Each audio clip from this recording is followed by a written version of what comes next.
Hello friends, नमस्कार साथियों। मैं ओम प्रजापति आप सभी का हार्दिक अभिनंदन करता हूं और उम्मीद करता हूं कि आप सभी बहुत अच्छे होंगे। जहां भी हो कुशल मंगल हो और जो भी आपका लक्ष्य है, एम है, गोल है, जिसके लिए आप दिन रात मेहनत कर रहे हैं, वो उस तक आप जरूर पहुंचे। तो माय डियर फ्रेंड्स, मैं हर बार की तरह एक अपना एक्सपीरियंस शेयर करता हूं और कुछ मोटिवेशन थॉट अपलोड करता हूं और बताता हूं।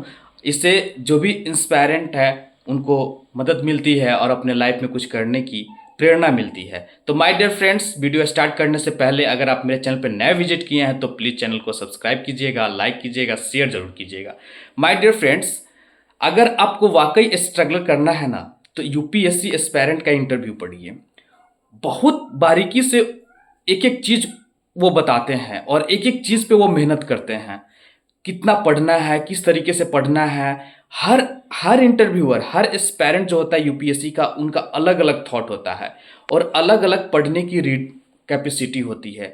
किस तरह फेस करते हैं, किस तरह पढ़ना चाहिए, किस तरह से वहाँ तक मंजिल तक वो पहुँचते हैं, आपको समझ में आएगा। तो इसी तरह से मैंने पढ़ा है कुणाल आर बिरुलकर का, जिन्होंने अपने लाइफ में यूपीएससी के लिए 12 अटेम्प्ट दिए हैं। 12 अटेम्प्ट में से 7 अटेम्प्ट में उन्होंने मेंस लिखा है और 5 अटेम्प्ट उन्होंने इंटरव्यू का दिया है।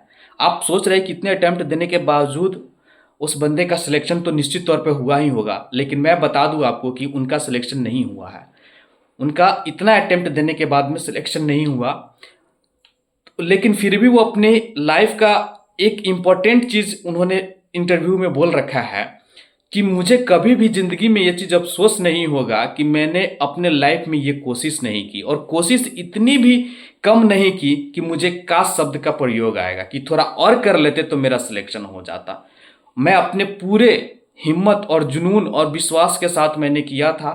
ऊपर वाले का मर्जी, हुआ नहीं हुआ वो बात अलग है, लेकिन मैं अपने पूरे जिद के साथ किया था और उतना तक मैंने पहुंचा।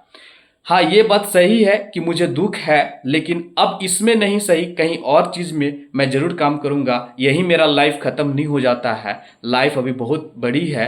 ये ज़िंदगी एक ऐसी चीज़ है कि जीने का तरीका सिखाता है और हर स्टेप पे अलग अलग अनुभव दिलाता है। वो इतने अच्छे शब्दों में बयां किए कि मुझे खुद एहसास हो रहा था कि क्या बंदा है। अगर इतना अटेम्प्ट देने के बाद, बहुत सारे बंदे तो ऐसे होते हैं, मैं गेस कर सकता हूँ लगभग 60 70 80% तो ऐसे होंगे कि जो फेलियर और डिप्रेस, टेंशन, ना जाने क्या क्या चीज़ वो किस हद तक गुजर जाते हैं। मेंटली प्रेशर इतना होता है कि वो मतलब अब उनकी लाइफ कहीं बच ही नहीं जाती है, ऐसा सोचते हैं। लेकिन वो बोले कि नहीं, ये तो कुछ भी नहीं है, ये तो मेरा एक हिस्सा था जिन्होंने मैंने फेस करने के लिए अपने पूरे दम पे किया। हुआ नहीं हुआ वो बात की बात है, लेकिन मैं इसका अनुभव हमेशा अपनी ज़िंदगी में रहेगा। तो माय डियर फ्रेंड्स, उनसे एक चीज़ सीखने को मिलती है कि जिस तरीके से उन्होंने आगे बढ़ा और किया, नहीं हुआ, लेकिन फिर उन्होंने अपना रास्ता अलग चुनते हुए अपनी ज़िंदगी को इम्पोर्टेंट तरफ पे लेते हैं और आगे बढ़ते हैं। तो ये सबक हर एक एस्पायरेंट के लिए लेना पड़ेगा, चाहे वो किसी भी फील्ड का क्यों ना हो। आईआईटी के लिए क्यों ना हो, मेडिकल के लिए क्यों नहीं हो, एसएससी एस्पायरेंट क्यों नहीं हो, रेलवे क्यों नहीं हो, चाहे ये नॉर्मल जो गवर्नमेंट के सेक्टर में जाके तैयारी करते हैं कोई भी कंपटीशन के लिए, उनका क्यों नहीं हो। वो सबके लिए सबक होनी चाहिए कि हमें 2 3 4 में सिलेक्शन नहीं होता है तो हार नहीं जाना चाहिए। कोशिश इतना करो कि कल को काश शब्द का प्रयोग नहीं हो कि थोड़ा सा और मेहनत करते तो हो जाता। नहीं, आप कोशिश करते रहो। होगा नहीं होगा उसके बाद और भी स्टेप्स है, और भी चीज़ें हैं जिसमें आप जाके अपनी करियर बना सकते हैं। और बहुत सारे एस्पायरेंट आपको मिलेंगे जो कि इस फील्ड में नहीं सही, दूसरे फील्ड में अपने करियर को बहुत ऊपर तक लेके गए हैं।